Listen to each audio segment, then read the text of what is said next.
ठाण्यामध्ये महायुतीच्या जागा वाटपाचं घोडं कमालीचं अडल्याचं चित्र दिसतंय। ठाण्यामध्ये भाजप आणि शिवसेनेला आता 1 दिवसाची डेडलाईन दिल्याची माहिती समोर येतेय। आज शिवसेनेनं बैठकीचं आमंत्रण दिलं नाही तर भाजप स्वबळावर लढण्यासाठी उमेदवारांना सांगेल अशी माहिती आता समोर येतेय। काल रात्री उशिरा भाजपचे प्रदेशाध्यक्ष रवींद्र चव्हाण आणि उपमुख्यमंत्री एकनाथ शिंदे यांच्यामध्ये तिसरी बैठक झाली। बैठकांचा सिलसिला सुरू आहे, मात्र अजूनही अंतिम जागा वाटप झालेलं नाही। 19 तारखेनंतर शिवसेनेकडून चर्चेसाठी कोणताही प्रस्ताव आलेला नाही।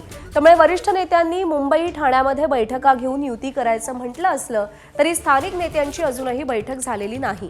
शिंदे आणि चव्हाणांच्या बैठकीमध्ये जागा वाटपाच्या फॉर्म्युलावर चर्चा झाल्याची माहिती आहे। माझाला मिळालेल्या माहितीनुसार ठाण्यामध्ये मोठा भाऊ म्हणून शिंदेंची शिवसेना 87 ते 92 जागा लढेल, तर लहान भाऊ म्हणून भाजप 35 ते 40 जागा लढण्याचा अंदाज आहे। काही जागांवरती उमेदवारांच्या अदलाबदलीचीही शक्यता आहे अशी माहिती मिळतेय।